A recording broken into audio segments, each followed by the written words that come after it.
Morning all students. I am Monica नामा। आज हम बीएड सेकंड ईयर का पेपर है guidance and counselling fourth compulsory paper और यूनिट है आपकी थर्ड विशिष्ट अधिगम करताओं हेतु निर्देशन उपकरण और प्रविधियां और टॉपिक है मंदबुद्धि बालकों का समूह। यानी कि मंदबुद्धि बालकों का समूह किस प्रकार से मंदबुद्धि बालक सामान्य बालकों से भी कमजोर होते हैं। और साथ में आज आपका सब टॉपिक है मंदबुद्धि बालक का अर्थ और परिभाषा। यानी कि आज हम मंदबुद्धि बालक का अर्थ और परिभाषा के बारे में पढ़ेंगे। तो कहने का मतलब ये होता है कि एक कक्षा में यानी कि विद्यालय का जो एक कक्ष होता है, उस विद्यालय के कक्ष में अनेक विद्यार्थी होते हैं और उन अनेक विद्यार्थियों में कुछ विद्यार्थी प्रतिभाशाली होते हैं, कुछ विद्यार्थी सामान्य होते हैं और कुछ विद्यार्थी सुस्त टाइप के होते हैं। यानी कि कुछ विद्यार्थी ऐसे होते हैं जो बिल्कुल सुस्त होते हैं, अपने में ही खोए हुए रहते हैं। ऐसे विद्यार्थी जो कक्षा में पढ़ाई जाने वाली विषय वस्तु को या पढ़ाए जाने वाले पाठ्यक्रम को या पढ़ाए जाने वाले टॉपिक को या तो बिल्कुल नहीं समझ पाते या समझने में बहुत देर करते हैं, या जिनको समझने में बहुत टाइम लगता है, बहुत समय लगता है, जिससे अध्यापक और अभिभावक दोनों असंतुष्ट रहते हैं। यानी कि अध्यापक और अभिभावक उन ऐसे बालकों से असंतुष्ट रहते हैं जो किसी विषय वस्तु को या किसी टॉपिक को बहुत देर से समझने में देर से समझते हैं। तो ऐसे बच्चों से या ऐसे छात्रों से अध्यापक भी और अभिभावक दोनों असंतुष्ट रहते हैं। इसलिए असंतुष्ट रहते हैं क्योंकि अध्यापक जब कक्ष में शिक्षण कार्य करवाता है तो शिक्षण कार्य के दौरान जब टॉपिक से रिलेटेड कोई क्वेश्चन पूछता है तो उसका देर से जवाब मिल पाना या जवाब न मिल पाना या उसका सवाल का अर्थ मतलब आंसर पता न होना, और अभिभावक इस प्रकार से असंतुष्ट रहते हैं कि अभिभावक जब बालक को गृह कार्य करवाते हैं तो उस गृह कार्य में रुचि न लेना, उस गृह कार्य के प्रति सुस्त प्रतीत होना।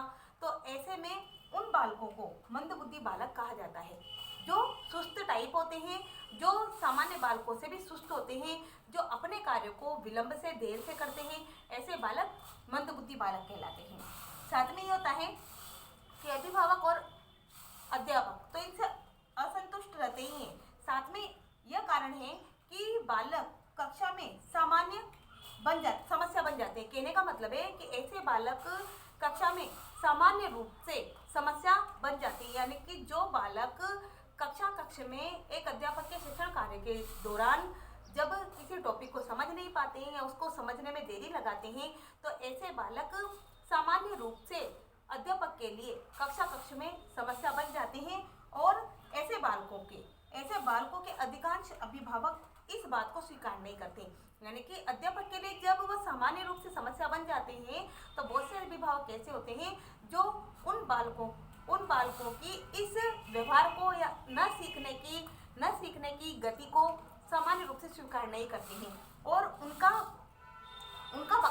बालक मानसिक रूप से कमजोर या अपूर्ण है ऐसा वो स्वीकार नहीं करते हैं। इसलिए स्वीकार नहीं करते हैं क्योंकि केवल वो ये बात जानते हैं कि मेरा बालक अन्य बालकों की तरह या सामान्य या प्रतिभाशाली बालकों की तरह मेहनत नहीं करता या पूर्ण रूप से पढ़ नहीं पाता है, बल्कि वो इस बात को स्वीकार नहीं करते हैं कि छात्र या बालक मंद बुद्धि है या वो किसी भी चीज को सीखने में देरी लगाता है। वो अभिभावक इस बात को स्वीकार नहीं करते हैं।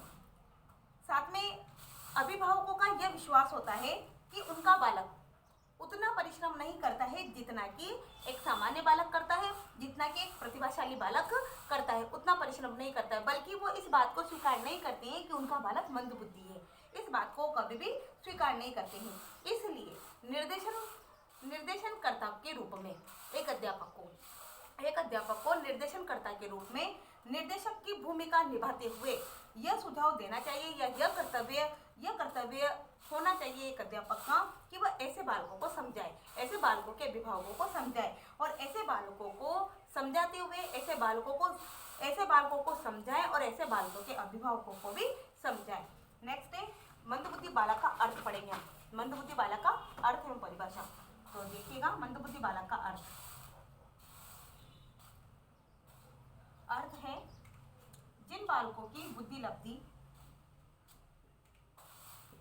जिन बालकों की बुद्धि लब्धि, जिन बालकों की बुद्धि लब्धि 60 से कम होती है, 60 से कम होती है, 60 से कम होती है, उन बालकों को उन बालकों को मंदबुद्धि, उन बालकों को मंदबुद्धि बालक, उन बालकों को मंदबुद्धि बालक कहा जाता है, उन बालकों को मंदबुद्धि बालक कहा जाता है। साथ में ये होता है कि मंदबुद्धि बालक मूढ़ होते हैं, मंदबुद्धि बालक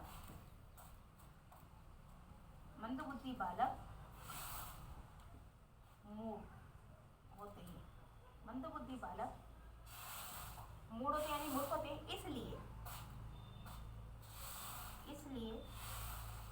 उनमें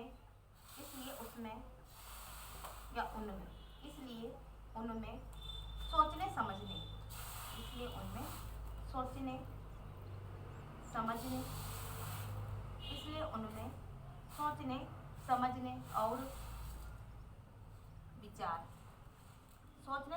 और विचार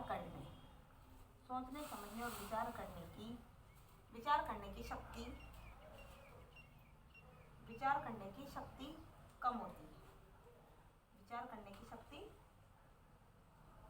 कम होती है। ऐसे बालक मंदबुद्धि बालक कहलाते हैं। यानी मंदबुद्धि बालक का अर्थ आपके सामने ये है कि जिन बालकों की बुद्धि लब्धि 60 से कम होती है, यानी कि जिन बालक का आईक्यू लेवल 60 से कम होता है और सामान्य बालकों से भी कम होता है, वो मंदबुद्धि बालक कहलाते हैं।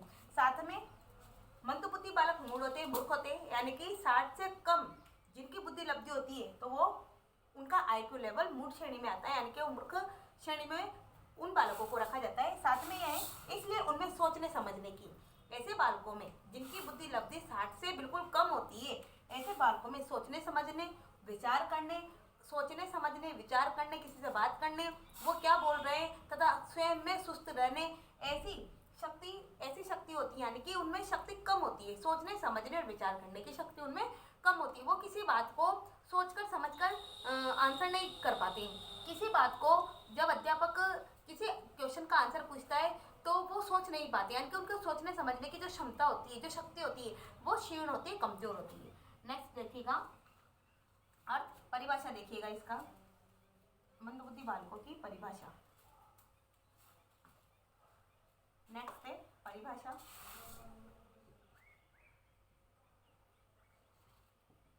परिभाषा है क्रो एंड क्रो के अनुसार, क्रो एंड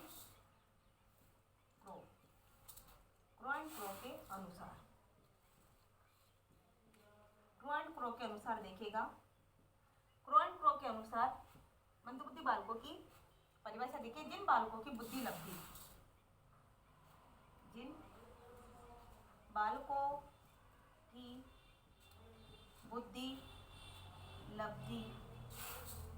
जिन बालकों की बुद्धि लब्धि 70 से कम होती है,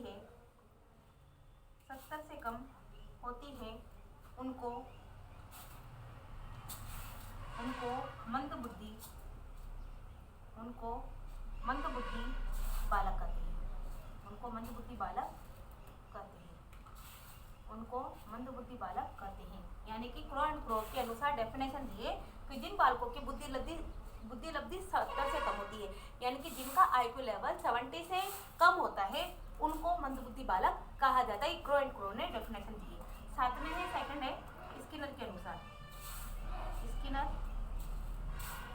स्किनर के अनुसार सेकंड डेफिनेशन है स्किनर के अनुसार,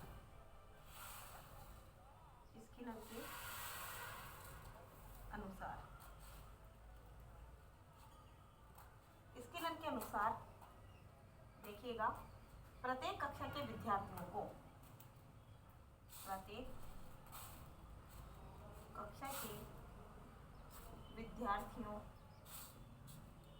प्रत्येक कक्षा के विद्यार्थियों को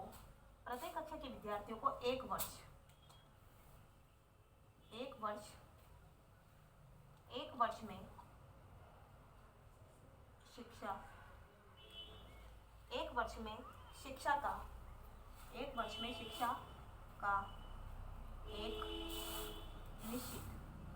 वर्ष में शिक्षा का एक निश्चित कार्यक्रम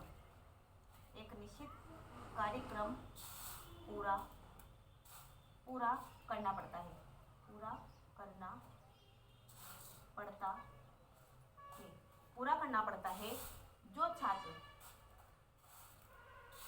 जो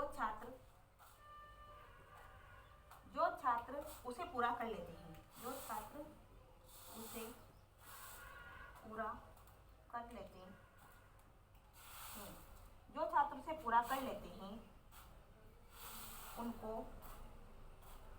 उनको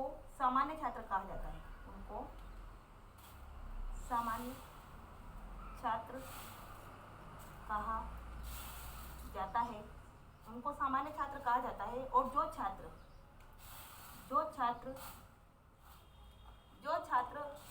छात्र उन्हें पूरा नहीं कर पाते हैं,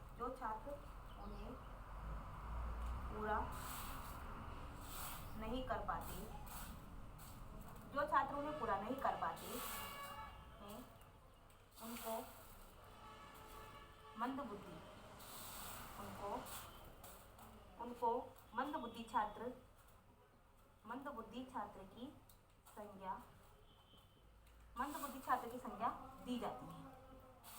मंदबुद्धि छात्र की संज्ञा दी जाती है। यानी कि जो छात्र पूरा कर लेते हैं उस पाठ्यक्रम को या उस एक वर्ष की शिक्षा को, तो वो तो सामान्य छात्र कहलाते हैं, और जो उस एक वर्ष के निश्चित पाठ्यक्रम को पूरा नहीं कर पाते हैं उनको मंदबुद्धि छात्रों की संज्ञा दी जाती है। विद्यालय में यह धारणा बहुत लंबे समय से चली आ रही है। विद्यालय में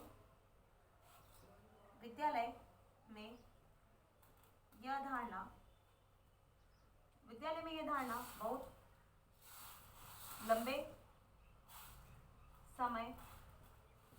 बहुत लंबे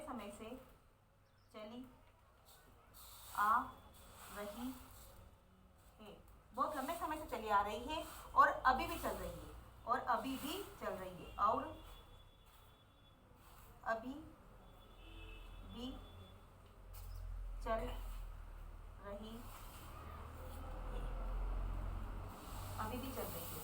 स्किनर के अनुसार जो सेकंड डेफिनेशन दी है वो यह है मंदबुद्धि बालकों की परिभाषा में कि प्रत्येक कक्षा के विद्यार्थियों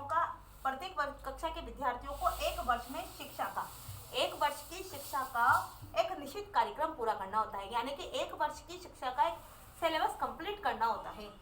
जो छात्र उसे पूरा कर लेते हैं, जो छात्र उस निश्चित टाइम पीरियड के अकॉर्डिंग उस कार्यक्रम को, उस सिलेबस को कंप्लीट कर लेते हैं, तो उनको सामान्य छात्र कहा जाता है। और जो छात्र उस एक वर्ष की शिक्षा को या एक वर्ष के टाइम पीरियड में जो पाठ्यक्रम है, जो सिलेबस है, उसको पूरा नहीं कर पाते और पिछड़ जाते हैं, उसे मंदबुद्धि बालकों की संज्ञा दी जाती है, उसे मंदबुद्धि बालक कहा जाता है।